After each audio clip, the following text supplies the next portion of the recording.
faut applaudir.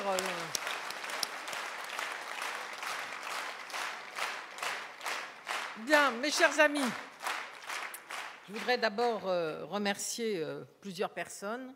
Le maire, tout d'abord, ici, qui nous accueille, et le maire d'Amilly nous accueille ici. C'était pas évident, et surtout, il est avec nous. Voilà, c'est un beau geste républicain, et je voudrais le saluer et le remercier. Je voudrais vous remercier, chacun d'entre vous, d'être ici, parce que, vous le savez, la France a un rendez-vous très important avec elle-même dans quelques semaines. Et je crois qu'il est important que chaque citoyen se fasse son opinion sur ce qui peut amener notre pays à se retrouver lui-même, parce que dans le fond, c'est vraiment cela le sujet. Puis je voudrais remercier aussi nos partenaires qui sont là, les radicaux, et remercier le patron des socialistes ici, Olivier, parce qu'il faut toujours s'incliner devant ceux qui passent beaucoup de temps, je dirais, pour les autres. Alors j'ai bien compris que vous étiez venu ici pour Djalila, et vous avez raison. Voilà, vous avez raison, parce que dans le fond, et je commencerai par là, l'image aujourd'hui que le Parti socialiste veut donner aux Français, c'est une image de demain, d'avoir une assemblée qui soit aux couleurs de la France, c'est-à-dire autant de femmes que d'hommes. Ça va être un peu difficile, mais on va presque y arriver. Aux couleurs de la France, la diversité, mais la diversité, c'est la richesse véritablement de la France, et puis aussi le rajeunissement, parce que je crois qu'il était important aussi que dans notre pays, pour moi c'était ma responsabilité, qu'effectivement nous préparions les générations qui nous succèdent, mon cher Jean-Pierre, un ami en effet je n'ose pas dire de Caen, et qui aujourd'hui est un formidable président de la commission des lois du Sénat, et on aura besoin de la commission des lois du Sénat pour accompagner François Hollande dans tout cela. Je voudrais saluer Christophe Chaillon, Philippe Fromont, Carole Canette et Valérie Corre. Ils sont là, je ne les vois pas très bien, mais au premier rang, les candidats dans les autres circonscriptions du Loiret. Et puis, je voudrais saluer aussi le responsable local d'Europe Écologie, me dit-on, qui est là. Donc, vous voyez, la gauche, c'est la gauche telle que je l'aime. Nous ne sommes pas d'accord sur tout, mais nous avons absolument l'essentiel en commun. Et l'essentiel, c'est à la fois la République, c'est le nouveau modèle de développement économique, social et durable que nous voulons mettre en place, c'est la fraternité aussi. Et si nous ne commençons pas par la fraternité entre nous, comment les Français pourraient-ils croire que nous allons construire une société fraternelle? Donc là aussi, ta présence ce soir est très importante. Et puis, je voudrais m'adresser à François Bonneau, qui m'a invité, et je lui avais dit que je viendrai. Je viendrai dans le centre parce que d'abord, j'admire beaucoup ce qu'il fait ici comme président de région. Il fait ici ce que le gouvernement ne fait pas, c'est-à-dire faire en sorte que les atouts formidables de cette région puissent être mis en valeur dans les pôles d'excellence, les pôles de compétitivité, la cosmétique, la santé, le caoutchouc et beaucoup d'autres, la plasturgie, mais aussi en n'oubliant pas que l'agriculture est une des chances extraordinaires de notre pays et qu'il nous faut une agriculture de qualité, une agriculture de proximité. Ça aussi, c'est la France et ce sont les emplois et les richesses de demain. Et puis, je le dis aussi parce que je le connais bien, François sait que la République, c'est ce que nous avons en commun. C'est ce qui fait l'essentiel aujourd'hui de ce qui réunit chaque Français, chaque homme et chaque femme qui habite sur notre territoire. Et il est amené à agir dans beaucoup de domaines où normalement une région ne doit pas être amenée à agir. L'éducation, au-delà même de la formation dans les lycées ou dans l'enseignement supérieur, mais aussi la santé. Et je crois très important le travail qu'il a fait pour mettre en place des centres pluridisciplinaires de santé pour que l'accès aux soins soit réel pour tous les habitants de la région. Et il y a beaucoup de travail à faire, tant a été abandonné aujourd'hui à la fois l'hôpital public, mais aussi la politique de santé dans notre pays. Donc je voulais dire combien je suis heureuse à la fois de l'amitié que nous partageons, mais aussi d'être là auprès de lui ce soir. Alors pendant que nous parlons, d'abord, il faut savoir que François Hollande est à Rouen et qu'il y a, à la hauteur de Rouen, autant de personnes, c'est-à-dire peut-être un peu plus, mais Rouen est un peu plus grand qu'Amilly, monsieur le maire, bon, et qu'il y a là aussi beaucoup d'amis, d'hommes et de femmes du changement qui veulent que ça change, mais aussi beaucoup de Français qui viennent pour se dire, dans le fond, où est le chemin qui va nous permettre de retrouver véritablement notre pays. Et puis, il paraît qu'à la télévision, une grande nouvelle va arriver, le président de la République est candidat. Je vois bien que vous êtes... Non, non, c'est pas la peine, c'est pas la peine. D'abord parce qu'on le savait déjà. Bon, et donc c'est pas un scoop, c'est pas une nouvelle, c'était un secret de polichinelle. J'ai même été extrêmement étonnée, je n'irai pas jusqu'à dire choquée, mais certains Français l'ont été, que Mme Merkel annonce cette candidature avant même que le président l'annonce lui-même aux Français. C'est un peu étonnant quand même comme procédure. Mais avant même de nous présenter sa candidature que nous connaissions, je crois que le président a usé des moyens de la République pour déjà faire sa campagne, nous le savons. Et au moins à partir de ce soir, nous savons que, et nous espérons en tout cas, qu'il utilisera plus loyalement les moyens de la République et que ce sera l'UMP qui payera effectivement sa campagne, parce que c'est comme ça qu'on fonctionne aussi en République. Alors, pour le reste, je crois que nous savons aussi, malheureusement, la politique qu'il veut proposer aux Français. Il a levé le voile en convoquant des télévisions. Dimanche, il y a 15 jours, convoquait des télévisions. Ça se passe assez peu souvent comme ça dans les pays démocratiques. On n'est pas en Corée du Nord, en France, vous le savez. Et il les a convoqués pour parler aux Français, comme il l'a fait encore à plusieurs reprises. Et il a levé un peu le voile sur sa politique. Nous savions déjà depuis plusieurs mois qu'il ne changerait pas de politique, que son échec économique, social, en matière de sécurité, en matière financière, et je dirais même que son échec moral ne lui donnait aucune possibilité, en tout cas il ne souhaitait pas l'entendre, de prendre ses responsabilités et de changer de politique. Mais quand il s'est exprimé il y a 10 jours, on a tout compris. Il faudrait continuer dans l'austérité. Alors bien sûr, nous disons, et j'y reviendrai avec François Hollande, il faut réduire les déficits et la dette publique. On ne peut pas laisser cela à nos enfants. C'est évidemment un boulet que la France traîne aujourd'hui. Mais nous voulons le faire de manière juste. Lui a annoncé cette mesure qu'il a fait voter, là, qu'il essaye de faire voter, qu'il essaie de passer à l'Assemblée nationale, mais même chez les siens, ce n'est pas facile, d'une augmentation de la TVA. Et si je parle de cela, c'est parce que cette TVA Sarkozy, on peut l'appeler comme cela, c'est véritablement une erreur, et je dirais même peut-être une catastrophe pour notre pays. Parce qu'aujourd'hui même, vous le savez, on a annoncé les chiffres du dernier trimestre de l'année 2011. La France est quasiment en récession, 0,2% de croissance. Le chômage s'accroît, vous le savez, mois après mois. Dans un trimestre, on a détruit 32 000 emplois dans notre pays. L'INSEE nous dit aussi les chiffres en matière de pouvoir d'achat. Nous sommes là sur une baisse de 2% en moyenne sur une année du pouvoir d'achat pour les Français, alors que tout augmente. Vous le savez bien, hein, non seulement les taxes, les 20 taxes qui ont été créées sur les mutuelles et sur beaucoup d'autres, mais aussi l'électricité, le gaz, l'essence. Bref, aujourd'hui, la fin de mois, elle commence souvent le 16, le 17 ou le 18 pour beaucoup de Français, et cela, ils le savent bien. Alors, ce n'est vraiment pas le moment d'augmenter la TVA, dont tout le monde sait qu'elle va immédiatement être répercutée sur les prix, qu'elle va encore entraîner une baisse de la consommation, et donc de la croissance et de l'emploi. Donc c'est à la fois une erreur économique, alors que nous sommes en quasi-récession, et que les plans d'austérité que le président sortant a mis en place nous ont installés et sont en train de nous installer dans cette récession, mais c'est aussi profondément injuste socialement. L'injustice, c'est peut-être la marque de ce quinquennat Sarkozy, puisque ce sont les classes populaires et les classes moyennes qui, une fois de plus, vont payer. Tout cela pourquoi ? Pour réduire les charges sociales sur les entreprises, on transfère des charges des entreprises aux ménages et encore, bien sûr, aux ménages les moins riches. Alors le président de la République nous a expliqué, comme il sait le faire, en racontant qu'une partie de la vérité, que nous faisions ça pour rejoindre les Allemands. Je ne sais pas si vous avez remarqué à la télévision, il a parlé de l'Allemagne plus que de la France. Ça m'a quand même étonné, moi, pour un président de la République. Il nous a expliqué tous les atouts de l'Allemagne. Moi, j'aurais aimé qu'il me parle des atouts du Loiret. Hein, on en a vu toute la journée.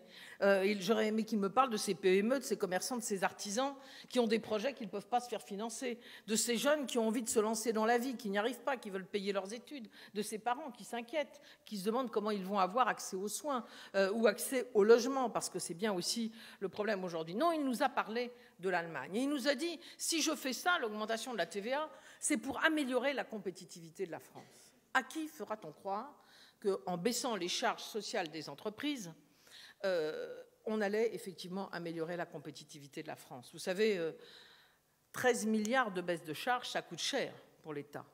mais c'est 1% du prix de vente du produit. 5 € de moins pour un ordinateur de 500 €. Est-ce que c'est ça qui fera la différence? Non. Et si on regarde vers l'Allemagne, là aussi le président n'a pas dit la vérité, les salaires dans l'industrie sont au même niveau que la France. Mais en Allemagne, si on veut regarder la vraie compétitivité, si on veut regarder l'Allemagne, il y a l'innovation et il y a la recherche. Il y a des salariés qu'on qualifie en permanence et on fait confiance au savoir-faire des salariés. Et puis, il y a des banques régionalisées qui prêtent aux petites et moyennes entreprises et qui leur permettent de grandir. Tout ce qui n'existe pas en France et pour lequel le président n'a rien fait depuis 5 ans. Alors, oui, la vraie compétitivité, c'est celle qu'on a vue chez Fagerbrand, par exemple, cet après-midi. Une entreprise qui marche sur l'innovation, y compris celle que d'ailleurs ses salariés lui apportent. Une entreprise qui qualifie ses salariés, qui invente tous les jours des nouveaux produits et qui gagne des parts de marché. C'est cette industrie-là que nous devons effectivement développer. C'est cette compétitivité-là que nous devons développer. Donc, nous disons non avec les Français à cette TVA sociale, dit-il, encore un mot doux pour cacher une réalité bien dure, qui va continuer à nous entraîner dans la récession. Et puis le président, vous l'avez sans doute vu, je ne sais pas si vous avez compris, parce qu'on a eu du mal à comprendre. Il a dit on va signer des accords de compétitivité emploi. Quand j'entends ces deux mots, je me dis tiens, super, on va créer des emplois. Ah non, non, pas du tout. Les accords de compétitivité emploi, ce n'est pas travailler plus pour gagner plus, ça c'était la dernière fois. Il faut que les salariés acceptent de voir baisser leur salaire s'ils veulent qu'on garde l'emploi. Et ce sera cela le chantage. On va délocaliser parce que nos profits ne sont pas suffisants si vous ne baissez pas vos salaires. On va fermer l'entreprise si vous ne baissez pas vos salaires. Eh bien, les syndicats l'ont dit très fortement, bien évidemment, il n'est pas question de pouvoir déroger par un accord d'entreprise aux conventions collectives, aux lois de la République, parce que ce n'est pas comme cela, effectivement, qu'on créera de la compétitivité. Alors, on voit bien le chemin que va poursuivre Nicolas Sarkozy. Et puis, je le dis presque avec tristesse, parce qu'il voit bien qu'il a échoué, parce qu'il ne prend pas ses responsabilités, eh bien, il recherche, comme d'habitude, comme l'a toujours fait la droite, des boucs émissaires. Et ces boucs émissaires, c'est toujours les mêmes. Et on l'a lu, pour ceux qui l'ont lu, dans un hebdomadaire, qui d'ailleurs se déclare, ils ont droit d'être totalement de droite. Ce qui m'a un peu choqué, c'est le titre, « Les valeurs de Nicolas Sarkozy ». Si on appelle valeur taper sur les chômeurs au lieu de s'attaquer au chômage, moi je veux bien, pour moi ce n'est pas une valeur. Et c'est pourtant ce qu'il a fait depuis 5 ans. Mais oser dire, alors qu'on va atteindre 10% de chômage, 4 millions de personnes qui recherchent un emploi, que le problème ce sont les fraudeurs, c'est honteux. 4 millions de personnes qui recherchent un emploi dans notre pays. Alors bien sûr, les fraudeurs, il faut les contrôler, et c'est d'ailleurs fait, mais ce n'est pas du tout le sujet. Il faut redresser la France, il faut recréer des emplois, c'est là véritablement le sujet. Et puis, bien évidemment, il nous a parlé des étrangers, mais je crois que les Français n'y croient plus à cela. Comment pourrait-on croire aujourd'hui, alors que les banques mènent la danse, alors que les profits du CAC 40, dont on a appris hier que les dirigeants avaient augmenté leur salaire de 31% l'année dernière, 31%. Comment voulez-vous qu'on puisse croire que c'est la faute des étrangers ou de je ne sais qui si nous sommes dans cette situation-là? Non, c'est la faute d'une crise dont on n'a pas cassé les causes, c'est-à-dire ce système financier dont François Hollande a dit clairement que c'était lui qu'il fallait mettre au pas de l'économie, au pas vis-à-vis des particuliers, et puis surtout une politique menée par le président qui n'a eu de cesse de faire des cadeaux aux plus privilégiés, les grandes entreprises, le système bancaire, les plus riches de notre pays, et de se payer, si je puis dire, parce que c'est comme ça qu'on peut le dire, sur les Français et sur les services publics qui posent véritablement problème aujourd'hui. Alors, au moment où le président doit nous dire qu'il est candidat, mais on le sait, mais on le savait, et, on le savait d'ailleurs depuis le premier jour où il a été élu. Nous n'avons qu'une seule chose à faire, nous adresser aux Français, nous adresser à la France. Ne pas nous mettre sur ces terrains vers lesquels M. Guéant voudrait nous amener, toujours ces terrains un peu honteux, où on essaie de nous mettre à un niveau des caniveaux, parce que c'est quand même cela finalement. Non, nous devons être au niveau qu'attendent les Français. C'est ce que j'ai envie de dire ce soir au président sortant. Monsieur le Président, au moins, ayez la dignité de porter le débat que les Français veulent, le débat démocratique. Comment redresser notre pays, comment recréer des emplois, comment remettre de la justice, comment faire fonctionner nos services publics, comment retrouver la force d'une voix, la voix de la France dans le monde, qui manque tant aujourd'hui, aussi bien au Proche-Orient, en Afghanistan ou en Europe. Voilà ce que va porter François Hollande. Alors débattez de cela. C'est cela la démocratie, c'est cela la République. Voilà ce que je dis au président ce soir. C'est la seule chose que j'ai envie de lui dire. Parce que pour le reste, à nous de dire ce que François Hollande défend avec force, ce projet que nous avons construit jour après jour et qui aujourd'hui peut sortir la France, non seulement de la crise, mais peut la ramener à ce que nous aimons, c'est-à-dire à une République qui fonctionne, qui donne sa chance à chacun et qui retrouve la voie du progrès. La voie du progrès, la droite a l'air de nous dire que c'est plus possible parce qu'il y a de la crise. Mais si, c'est toujours possible d'aller vers le progrès. Et même, moi, si j'étais convaincue qu'il n'y avait pas de progrès possible, comme eux le sont, j'irais me coucher. Parce que pourquoi faire de la politique si on ne pense pas qu'on peut effectivement changer les choses? Et quand on veut changer les choses, je l'espère en tout cas, c'est pour aller vers un monde meilleur, pour ceux qui viennent après nous, pour nos enfants, pour nos petits-enfants. En tout cas, je crois que nous, c'est ce qui nous amène effectivement à nous mobiliser. Alors, je voudrais vous parler vraiment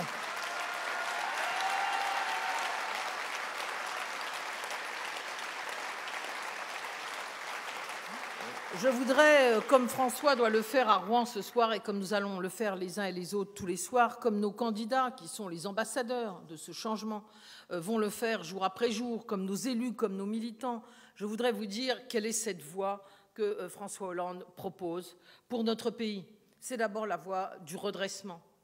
La France en quasi-récession, la France dont le chômage explose, la France dont les inégalités sur le patrimoine et les revenus n'ont jamais autant augmenté que ces dernières années, eh bien, la France peut se redresser. Nous avons, je l'ai dit, d'immenses atouts.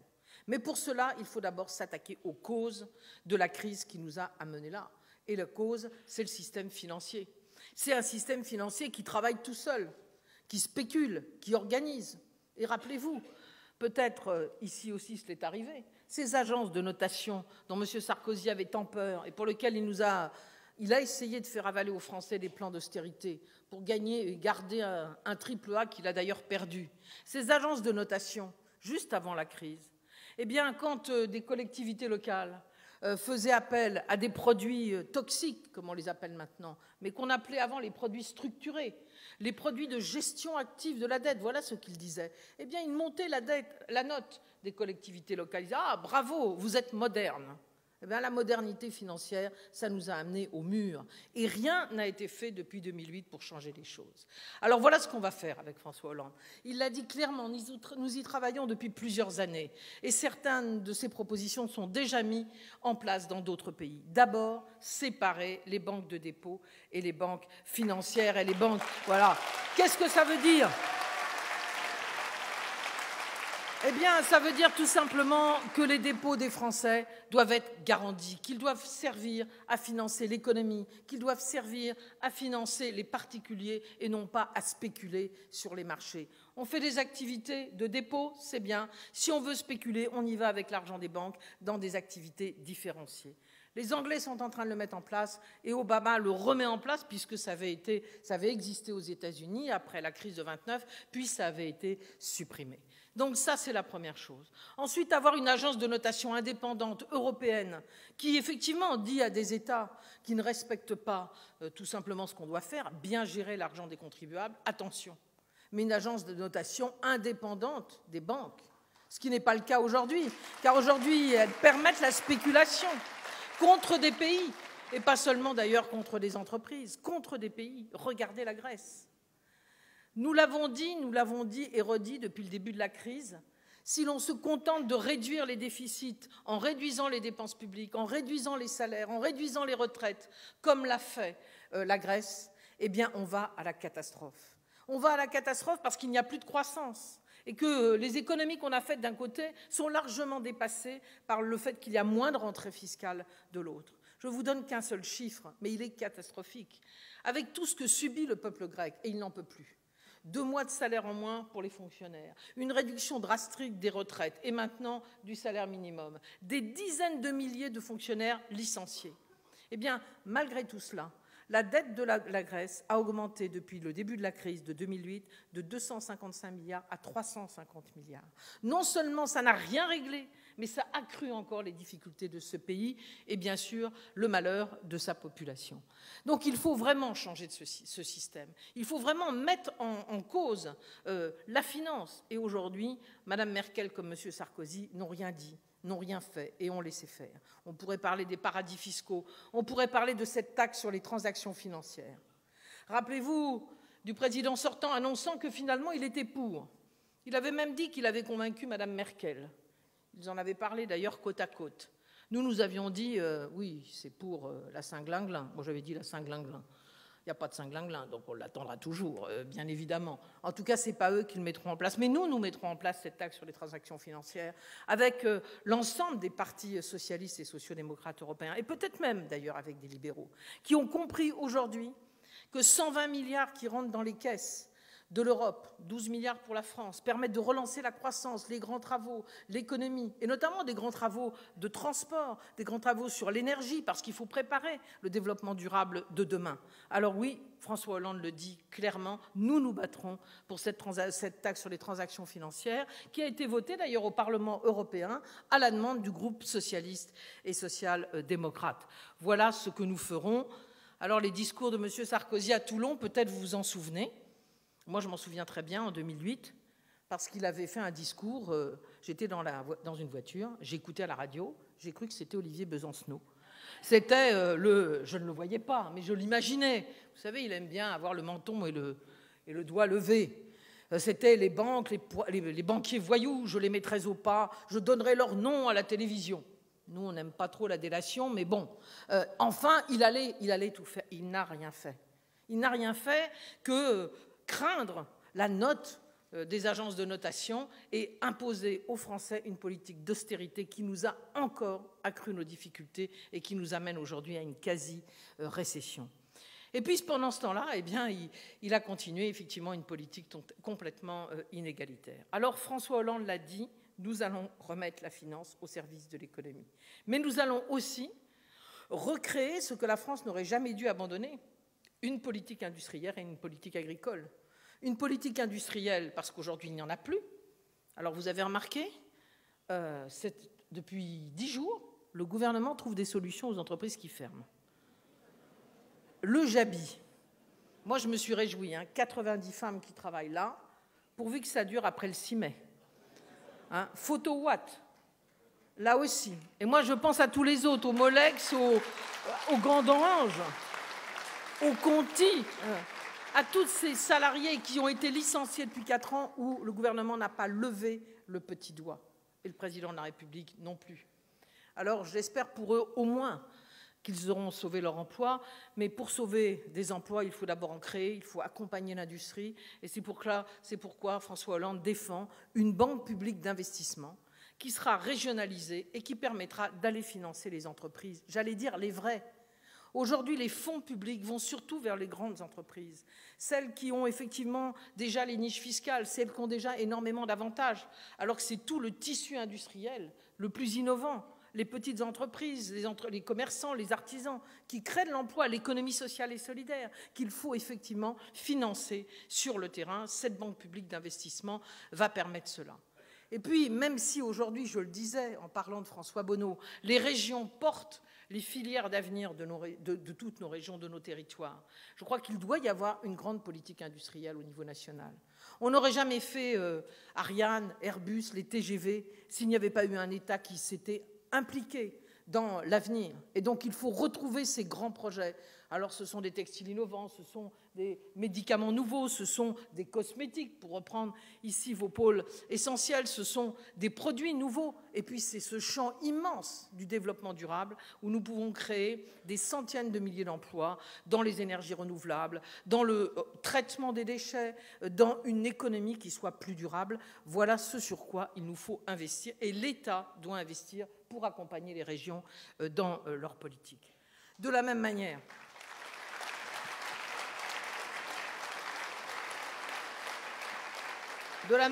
sur l'agriculture, et là, pourtant, je ne fais pas souvent des compliments de Jacques Chirac, mais Jacques Chirac aimait l'agriculture. Et il l'a toujours défendu. Et il l'a défendu en Europe. Aujourd'hui, c'est sous la présidence de Nicolas Sarkozy que les quotas laitiers ont été supprimés, qu'on ne subventionne plus les stocks quand on a des périodes de haut et de bas, qu'on a accepté de tout déréglementer, de la vigne aux céréales, à tous les produits, au lieu de mettre en place une véritable politique qui permette à l'ensemble des productions d'être des productions de proximité et de qualité. Les agriculteurs, ils ne demandent pas d'être subventionnés, ils ne demandent pas de l'assistanat, ils travaillent plus que tout autre. Ils demandent à être payés du prix, effectivement, de leur travail. Et nous allons porter, avec François Hollande, des accords de filière qui fait que ça ne sera pas ceux qui sont tout au bout de la chaîne qui prendront la valeur ajoutée, mais bien ceux qui le fabriquent, c'est-à-dire les agriculteurs, qui permettra de réguler en fonction du temps, du climat, des difficultés, qui permettront effectivement d'aplanir ces difficultés et d'être capable de préparer l'avenir. Voilà aussi un domaine dans lequel la France a reculé, alors que c'était l'agriculture une des grandes forces de notre économie. Donc là aussi, il faudra être là pour nous battre et pour gagner. Donc un pays qui se redresse. Mais un pays qui se redresse, vous allez me dire, il va falloir attendre les emplois. Ça peut se faire assez vite si on relance la croissance et le pouvoir d'achat.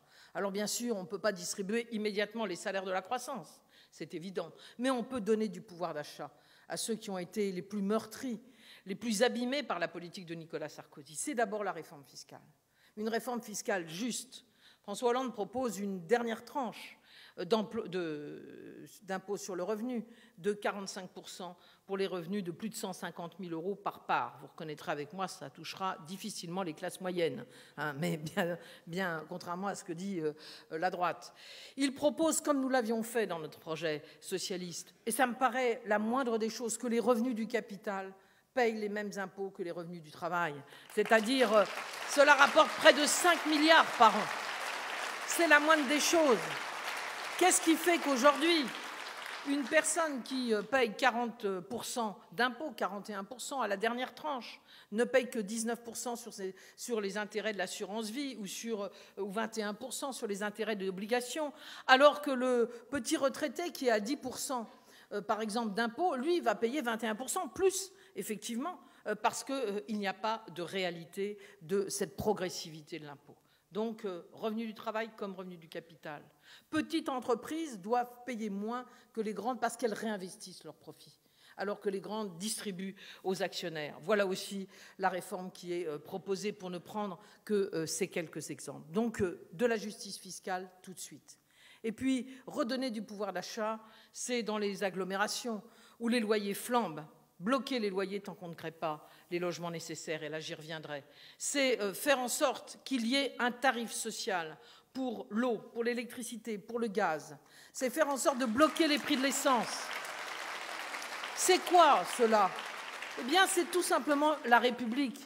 Il est quand même normal, me semble-t-il, qu'on paye l'eau moins cher quand c'est celle qu'on utilise pour faire la cuisine, pour prendre un bain, pour la vie quotidienne, que quand on remplit une piscine, quand c'est pas 2 ou c'est pas 3. C'est cela aussi la République, de donner la possibilité à chacun de pouvoir vivre correctement.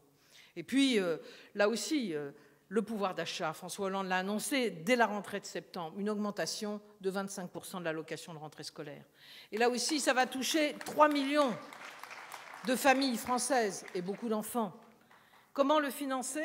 Eh bien, en abaissant le plafond du quotient familial de 2 300 € à 2 000 €. Ça veut dire qu'au lieu de retirer par enfant 2 300 €, on retirera 2 000 € pour les 5% des Français les plus riches. Là aussi, on ne touche pas aux classes moyennes et aux classes populaires et on permet une rentrée scolaire qui se fera dans les meilleures conditions. Voilà, ça s'appelle la justice. Ça s'appelle effectivement avoir une vision de la France. C'est ce que va faire François Hollande. Et puis, je le dis, parce qu'il paraît que le président sortant avait décidé il y a quelques jours, mais il a changé d'avis. Je pense qu'il a compris que c'était quand même très décalé. Il voulait choisir comme slogan « Le président courage ». Je vois que vous-même vous rigolez, moi aussi d'ailleurs, c'est ce que j'ai fait quand j'ai entendu ça. Quel courage y a-t-on à baisser l'impôt sur la fortune quand la France va mal? Quel courage, et voilà, Quel courage à taper toujours les classes populaires et moyennes en, par exemple, réduisant de manière extrêmement importante la fiscalité sur les grandes successions, en mettant en place un bouclier fiscal qui va encore exister pendant une année s'il reste au pouvoir, puisqu'ils l'ont supprimé, mais dans 2 ans. Quel courage y a-t-il à faire cela? Quel courage y a-t-il à aller derrière Mme Merkel au lieu de défendre une autre Europe, celle que nous défendons, où on réduit les déficits d'un côté, mais en faisant payer ceux qui ont eu des cadeaux, et où on relance la croissance et l'emploi de l'autre? Où est le courage de M. Sarkozy? Il n'en a pas, en tout cas pour régler les problèmes de la France. Il en a peut-être pour continuer à dire aux Français « je vais continuer », parce que c'est quand même assez courageux de dire « je suis en plein échec, je continue ».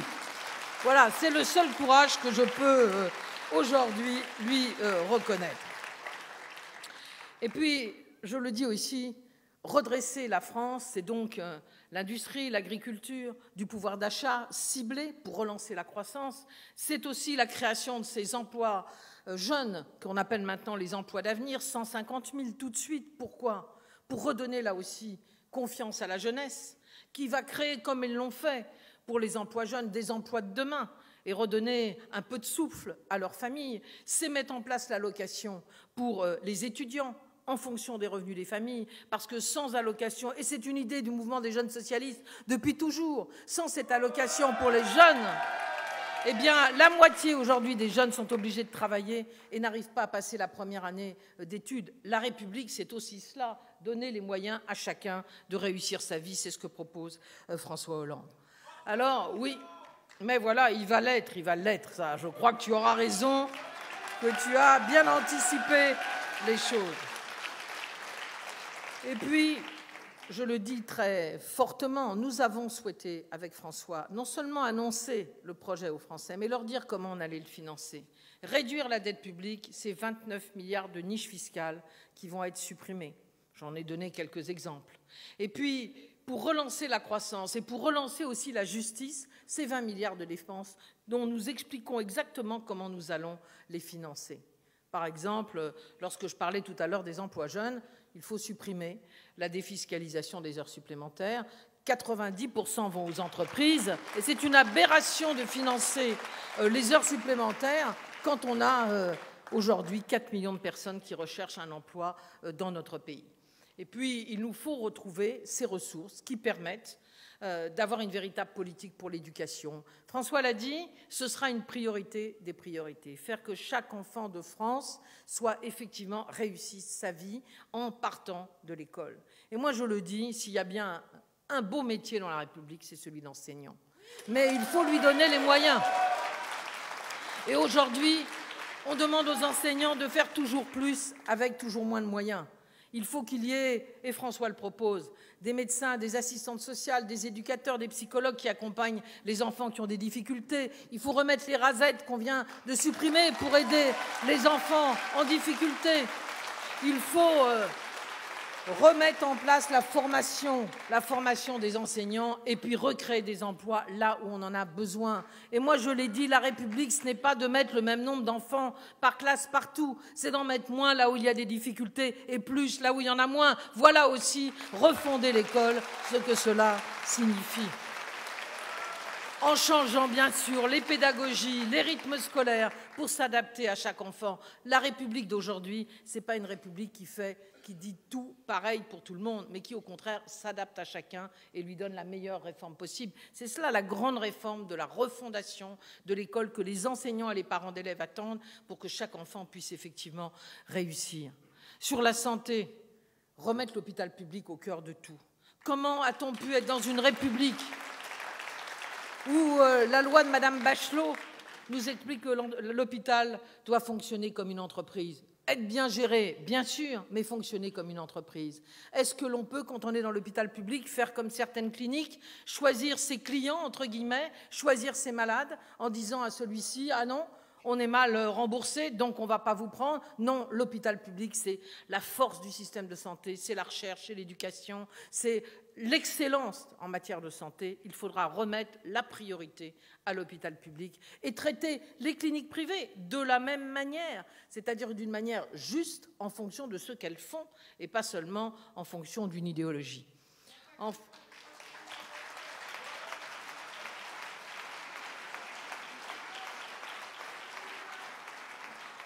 Bien sûr, la désertification médicale, ce que François Bonneau fait ici, c'est ce que nous ferons sur l'ensemble du territoire français. Il faut effectivement qu'il y ait partout des médecins et pas seulement des médecins de secteur 2 non remboursés totalement par la sécurité sociale pour que les Français aient effectivement accès aux soins. Je voudrais aussi vous dire un mot sur le logement, parce que ce sera une priorité des priorités. Et là, je crois que François Hollande a dit les choses très clairement. Nous créerons 2 500 000 logements en 5 ans, c'est-à-dire 500 000 par an, dont 150 000 de sociaux, de vrais sociaux, pas de ceux que la droite appelle logements sociaux. C'est exactement ce que demande la Fondation Abbé Pierre.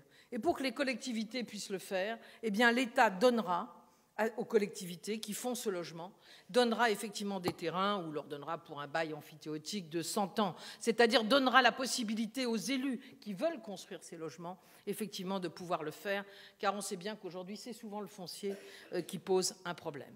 Et puis, nous repartirons dans la loi que nous avions mis en place et qui impose 20%, demain ce sera 25% de logements sociaux dans toutes les communes, dans toutes les collectivités. Et nous multiplierons par 5 les sanctions pour les maires et les collectivités qui ne respectent pas. Vous savez, il y a une règle à laquelle je tiens, que François Hollande a repris, c'est de dire que dès qu'on crée, dès qu'il y a un projet de 15 logements, on fait un tiers de privé, un tiers d'accession sociale à la propriété, un tiers de social. Je le fais dans ma ville, je le fais dans ma métropole. Il y a 86 communes et beaucoup de petites communes rurales. Eh bien, les maires ont compris. On n'est pas toujours de la même couleur politique. Ils ont compris que les enfants des familles qui habitent chez eux, ils ont envie de trouver un logement. Ils ont compris qu'ils n'avaient pas de boulot et qu'ils ne pourraient pas se payer une maison comme leurs parents. Et ils ont compris qu'ils avaient intérêt aussi à ce qu'il y ait un mélange des catégories sociales. Vous savez, dans une école, quand on a des gens de milieux différents, des gens vivent mieux ensemble, les difficultés sont moins grandes, on recrée l'envie aussi de vivre ensemble dans notre différence. Et par la politique du logement, on peut beaucoup. Je suis très heureuse que François Hollande ait repris tout cela.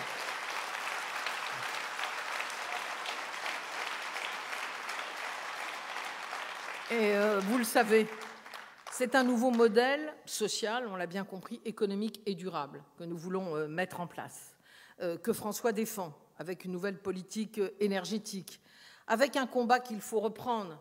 Il y aura en juin prochain Rio +20. Quels dégâts! Les pays n'ont pas fait ce qu'ils devaient faire. Il faut le faire maintenant.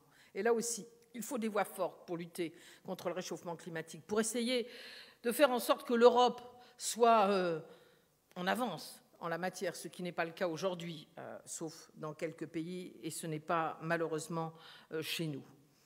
Et puis, là aussi, je voudrais le dire, contrairement à ce que nous fait croire la droite, ce n'est pas parce qu'il y a une crise que le progrès ne peut pas être là.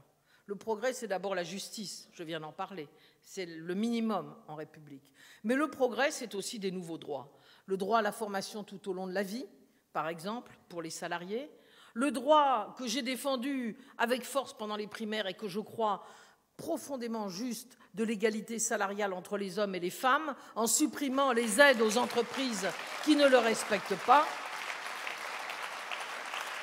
le droit au mariage pour les couples homosexuels et le droit de vote des étrangers aux élections locales. Jean-Pierre en a parlé tout à l'heure.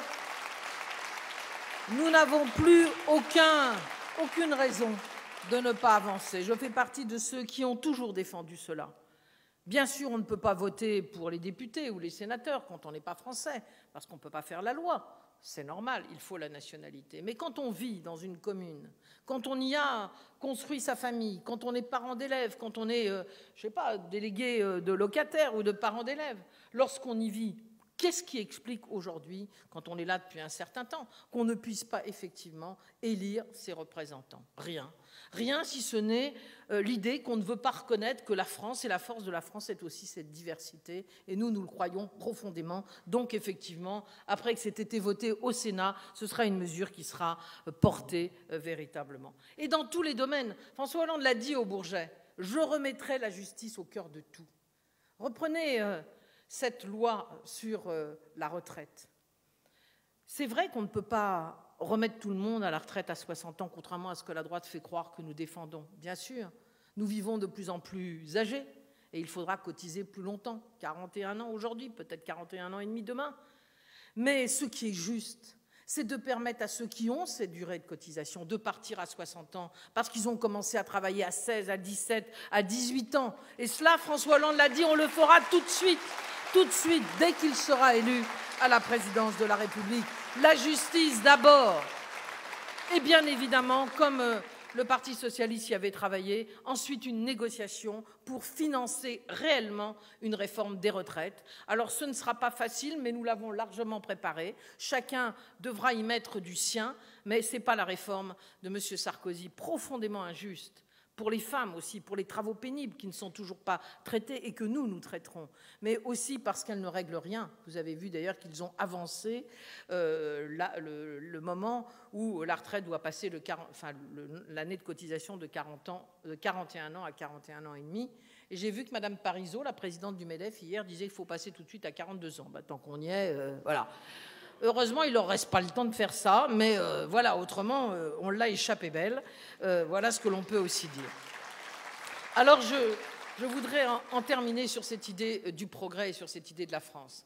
François Hollande l'a dit au démarrage de son discours du Bourget, et je pense que c'était important de commencer justement par les valeurs, les vraies, pas cette division des Français qu'on nous présente comme des valeurs, les vraies, c'est-à-dire celles de la République, où il n'y a pas de liberté sans égalité, où la solidarité, la fraternité doivent être ce qui nous fait bouger.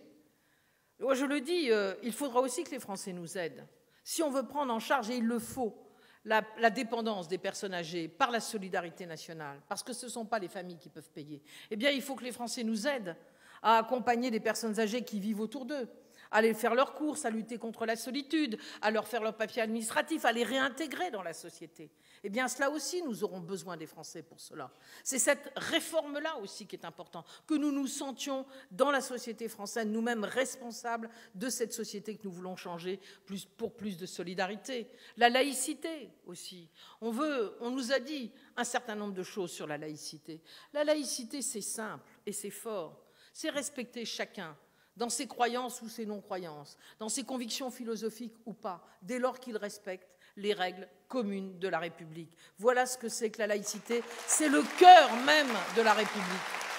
Je dirais même que c'est une perle que nous avons et que nous devrions donner au reste du monde aujourd'hui, au lieu de dire qu'un prêtre vaut mieux qu'un instituteur. Non, je veux dire, chacun a le droit de croire ou de ne pas croire, mais nous croyons en l'éducation nationale qui redonne sa chance à chacun. Voilà aussi pourquoi nous défendons la laïcité. L'ensemble de ces valeurs, je vous l'ai dit, François Hollande les défendra pour notre pays et prendra les mesures nécessaires. Mais la France n'est pas la France quand elle ne défend pas ses valeurs à l'extérieur. Et vous savez, aujourd'hui, la voix de la France, elle manque. Elle manque en Europe. Et beaucoup de pays attendent le 6 mai pour que l'Europe prenne une nouvelle direction, pour qu'à côté de l'austérité qui est mise en place par Mme Merkel et M. Sarkozy, on ait bien sûr une bonne gestion qui réduit les dettes, mais on ait aussi une politique qui réduise le déficit de croissance et d'emploi, parce que c'est de cela que crèvent les Européens aujourd'hui. Donc nous sommes attendus. La France est attendue dans l'Europe aujourd'hui par beaucoup de pays, croyez-moi, et j'ai très souvent ces contacts avec les dirigeants européens qui me disent vivement le 6 mai. Et puis j'espère après que les Allemands aussi vont gagner l'année suivante, comme les Belges viennent de le faire aujourd'hui. Oui, l'Europe peut changer et François Hollande portera cette parole. Et puis il la portera aussi au-delà pour défendre notre nouveau modèle social et environnemental et durable dont je parlais. Mais aussi, il faut le dire, pour défendre la paix. Nous n'entendons plus la voix de la France au Proche-Orient. Je n'ai pas entendu la voix de la France à l'ONU pour dire qu'il fallait reconnaître un État palestinien dès lors que l'État d'Israël pouvait vivre en paix et en sécurité. Nous étions pourtant attendus. Je n'entends pas le président de la République dire qu'il va retirer les troupes d'Afghanistan alors que la présence militaire n'a plus aujourd'hui aucun sens et que même nous sommes considérés comme des troupes d'occupation par les Afghans. Il faut y être dans cette terrain du monde, politiquement, diplomatiquement, il faut aider la population civile, mais il ne faut pas laisser nos armées dans ces états-là et attendre de compter les morts les uns après les autres. François Hollande l'a dit, les troupes françaises reviendront avant la fin de l'année en France, mais nous serons présents pour essayer d'aider les Afghans à trouver un régime démocratique. Et puis je crois que la France est attendue dans de nombreux continents, et je pense à l'Afrique. Nous n'avons pas fini de laver la honte de la France après le discours de Dakar. Et nous le ferons, parce que nous savons que l'Afrique porte l'humanisme comme l'Europe l'a toujours porté. Parce que nous n'acceptons pas ces discours repris par M. Guéant, finalement, il y a quelques jours, laissant à penser que certains peuples seraient supérieurs à d'autres. Non, nous n'accepterons jamais cela. Et nous devons sortir des rapports de colonisés à colonisateurs pour avoir de vrais rapports à égalité avec les pays africains. C'est notre intérêt et c'est leur intérêt, à tout point de vue. Et nous le ferons, là aussi. Voilà, mes chers amis, ce que je voulais vous dire. Vous dire, dans le fond, les choses simplement. La France n'a jamais été aussi grande que lorsqu'elle a porté ses valeurs en son sein et à l'extérieur de ses frontières. C'est ce que veut faire François Hollande. Il veut être un président de la République qui dit la vérité et qui dit ce qu'il va faire et il le fera. Il veut rendre son indépendance à la justice et aux médias. Il veut un grand mouvement de décentralisation, ça a été dit, pour pouvoir faire en sorte que dans la proximité avec les habitants, notre pays respire. On a besoin de respirer, on a besoin de démocratie. Voilà ce qu'il veut porter. Mais le plus important pour moi, c'est qu'il veut retrouver la France qu'on aime, celle qu'on a perdue, celle qui a été abîmée ces 5 dernières années, celle qui considère que chaque homme et chaque femme qui habite sur notre territoire a le même droit sur l'éducation, sur la santé, sur le logement, dès lors qu'il respecte les règles communes. Et s'il ne le respecte pas, il y a des lois pour ça, pour pouvoir effectivement faire en sorte de faire rentrer les gens dans les clous. Voilà ce que c'est la France. C'est un pays qui aussi est capable de porter ses valeurs, je le disais, au-delà de nos frontières. On nous attend. On nous attend en Europe, on nous attend ailleurs. Et nous retrouverons aussi la fierté d'un pays qui se sera redressé économiquement, qui se retrouvera, je l'espère, à la tête de nouveaux produits, de nouveaux enjeux qui nous feront envier partout dans le monde. Mais aussi, on dira, ben voilà, la France, celle des philosophes du XVIIIe siècle, celle qui pense que la raison est importante, celle de la République, celle du Conseil national de la résistance qui a créé la sécurité sociale, la France aussi, qui est celle de l'égalité, eh bien, nous l'avons retrouvée. Alors, c'est le seul message que j'ai à vous dire aujourd'hui. À partir d'aujourd'hui où le président sortant est candidat, nous ne nous occuperons pas de ce qu'il dira. Nous n'irons pas sur ces terrains de l'immigration, de l'insécurité, où il a échoué comme dans tous les autres domaines. Nous resterons sur notre chemin. Allez dire aux Français, venez avec nous, la France mérite mieux que cela. Et ce chemin, il est là, et François Hollande le portera à partir du 6 mai dans notre pays.